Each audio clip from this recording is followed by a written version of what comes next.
NextGen News, America and Iran, how decades of rivalry continue to shape the Middle East. Hello everyone, and welcome to NextGen News. Tonight, we examine one of the most dangerous and enduring confrontations in modern international politics, the decades-long rivalry between the United States and the Islamic Republic of Iran. This is more than a dispute between two governments. It is a struggle over nuclear power, military influence, international shipping, energy security, regional alliances, and the future balance of power in the Middle East. For more than 4 decades, Washington and Tehran have moved through cycles of confrontation, negotiation, sanctions, proxy warfare, and direct military escalation. Each time diplomacy appears ready to reduce the danger, another attack, political crisis, or strategic disagreement pushes the two countries back toward conflict. As of July 16, 2026, tensions have again reached an extremely dangerous point. Military exchanges, disputes over the Strait of Hormuz, renewed sanctions, and uncertainty surrounding Iran's nuclear activities have raised fears of a wider regional war. But how did America and Iran become such determined rivals? Why does Washington believe that Iranian power must be contained? And is the United States defending international stability or pushing the region toward an even greater confrontation? Tonight, we follow the history of this rivalry and explain why American leaders argue that standing firm against Tehran is necessary not only for the United States, but for the security of the wider world. From partnership to revolution, the story begins with a fact that may surprise younger viewers. The United States and Iran were not always enemies. Before 1979, Iran was one of Washington's closest strategic partners in the Middle East. Under Shah Mohammad Reza Pahlavi, Iran purchased American military equipment, cooperated with Western governments, and played an important role in containing Soviet influence. But resentment was growing inside the country.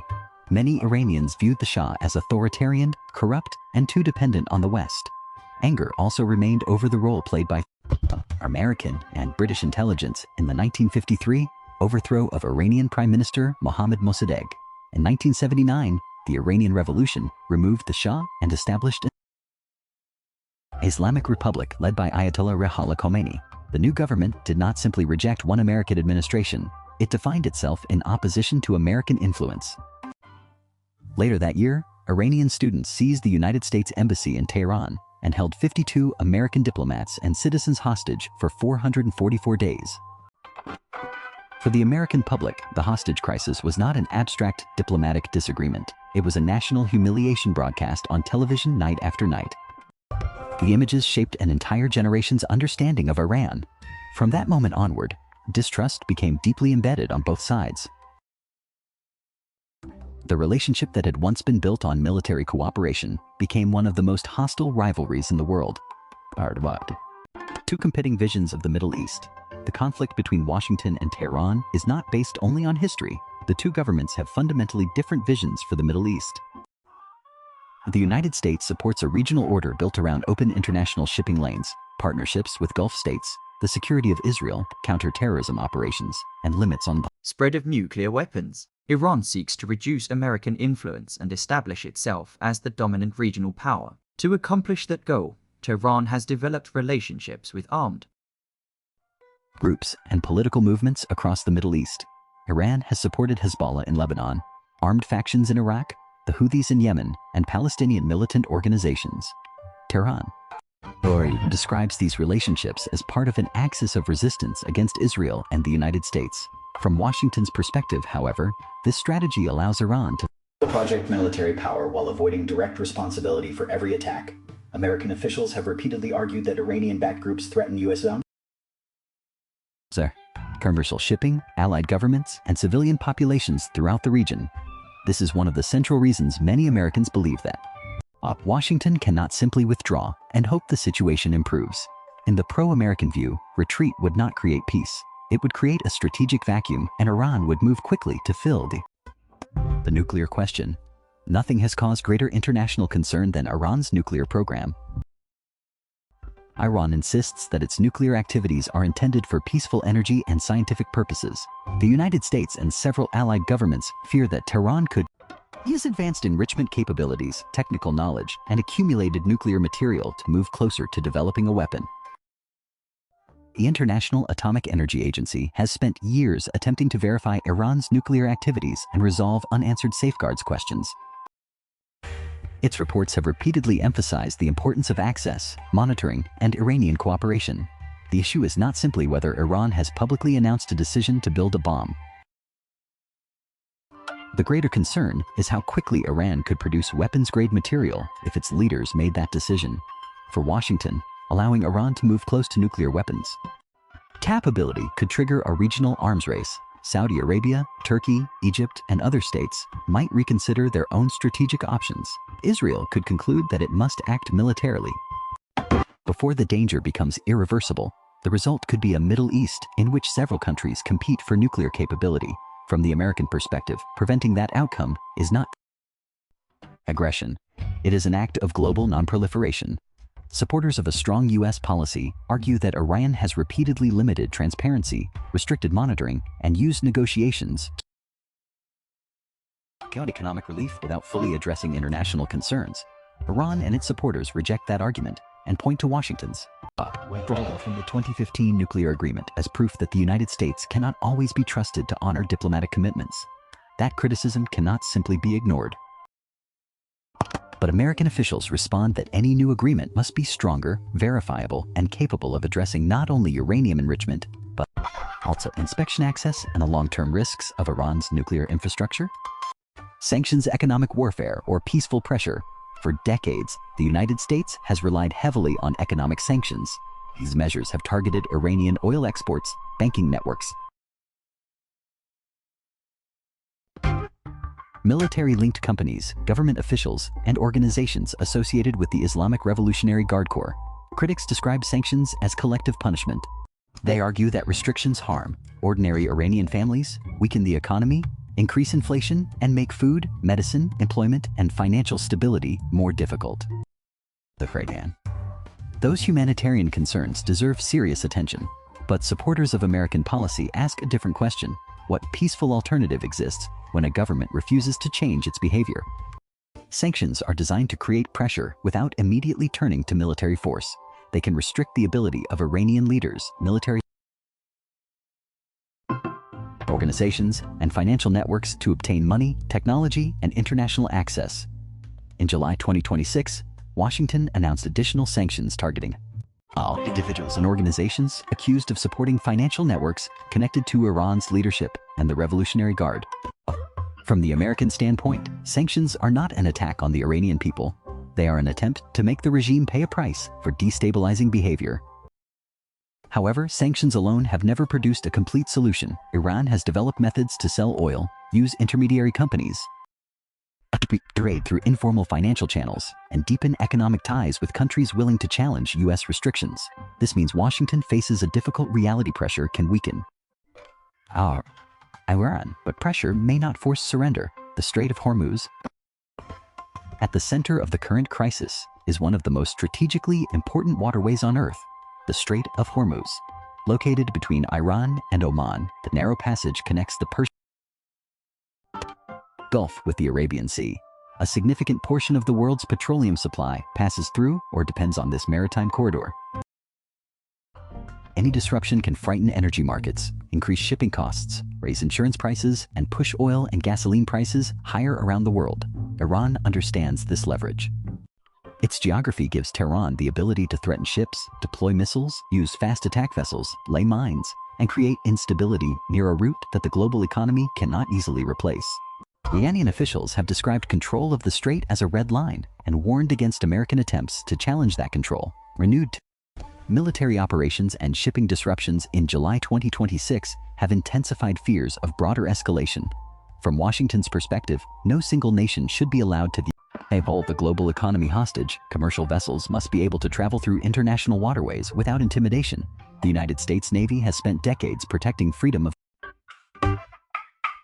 navigation, not only for American ships, but for the global trading system.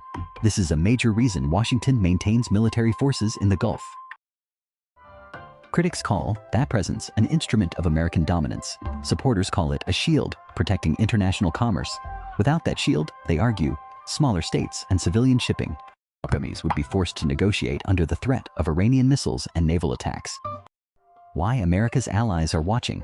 The rivalry also affects nearly every American partner in the Middle East. Israel views Iran as its most serious strategic threat. Gulf states fear Iranian missiles, drones, political interference, and attacks on energy infrastructure. Iraq remains caught between American partnerships and Iranian influence. Jordan, Bahrain, Kuwait, Qatar, Saudi Arabia, and the United Arab Emirates all have different relationships with Washington, but each must calculate the risks of escalation. Recent Congressional Research Service analysis has emphasized that U.S. policies and Gulf state decisions can directly affect American security, diplomatic, military, and economic interests. The United States is often criticized for acting as the region's policeman, but when crises erupt, many governments still turn to Washington for intelligence, air defense, naval protection, weapon systems, and diplomatic support. That contradiction is rarely acknowledged. American influence may be controversial, but it remains central to the region's security architecture. Iran offers resistance to the American-led order. The United States offers military alliances, economic connections, defensive technology, and access to a broader international system. For countries facing immediate threats, the American partnership often remains the more reliable option. Diplomacy and its limits. Despite decades of hostility, diplomacy has never disappeared completely. American and Iranian representatives have negotiated directly or indirectly through mediators including Oman, Qatar, and European governments. The 2015 nuclear agreement demonstrated that even bitter rivals could reach a complex diplomatic arrangement. But the agreement did not end disputes over missiles, regional armed groups, sanctions, or Iran's long-term nuclear capabilities. Negotiations during 2025 and 2026 again focused on nuclear restrictions, sanctions relief, inspections, frozen assets, and the reopening of the Strait of Hormuz. Reports indicated periods of progress, but major disagreements remained unresolved. The American position faces a difficult balance. Washington must be willing to negotiate without appearing desperate. It must offer Iran a path toward economic reintegration while maintaining consequences for non-compliance. It must reassure allies without allowing those allies to dictate every part of U.S. policy, and it must avoid an unnecessary war without allowing the threat of war to become meaningless. Supporters of firm American leadership argue that diplomacy works only when backed by credible power.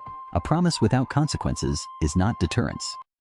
A warning that is never enforced becomes an invitation for further escalation. The case for American strength. There is no honest way to describe this conflict as simple. The United States has made mistakes in Iran and across the Middle East. Washington has sometimes underestimated nationalism, relied too heavily on military power, supported unpopular governments, and failed to anticipate the long-term consequences of its decisions. But acknowledging those failures does not mean accepting Tehran's behavior. Iran's government has used regional militias, missile programs, maritime pressure, hostage diplomacy, and nuclear ambiguity to expand its influence. It has repeatedly tested how far it can go before the international community responds. It cannot defend nuclear non-proliferation while ignoring unexplained nuclear activities, and it cannot protect American citizens and military personnel by treating attacks on them as normal. American power should not be used recklessly, but it must remain credible. The strongest argument in favor of Washington's position is not that the United States is always right. It is that the alternative to American leadership may not be peace. The alternative may be a region dominated by coercion, armed proxies, disrupted trade routes, accelerating nuclear competition, and governments forced to negotiate with whoever possesses the most missiles. What happens next? The immediate future remains deeply uncertain. Further escalation could lead to attacks on military bases, energy infrastructure, shipping routes, or nuclear facilities. It could pull Israel, Gulf states, armed groups, and additional international powers into a much larger conflict. Oil prices could rise dramatically. Global supply chains could face new disruptions. Ordinary civilians in Iran and throughout the region would pay the highest price. That outcome must be avoided. But avoiding war does not require the United States to surrender its principles. Washington can pursue diplomacy while protecting its forces. It can offer sanctions relief in exchange for verifiable nuclear limits. And that how it can support the Iranian people without claiming the right to choose Iran's government. It can defend international shipping without seeking permanent occupation. and it can remain strong without becoming careless. The challenge is not choosing between diplomacy and power. The challenge is combining them intelligently. For more than 40 years, America and Iran have remained trapped between negotiation and confrontation. Their rivalry has survived presidents, wars, revolutions, sanctions, secret talks, public threats, and repeated attempts at reconciliation. The choices made now could determine whether the next chapter brings a verifiable agreement or a conflict that reshapes the Middle East for generations. The United States must continue searching for peace, but peace without security is temporary. Diplomacy without verification is only a promise. And restraint without strength can be mistaken for weakness. America's responsibility is not to seek war. Its responsibility is to prevent hostile powers from using fear, missiles, nuclear uncertainty, and control over global trade routes to dictate the future of an entire region. That is why this rivalry matters. That is why the world is watching.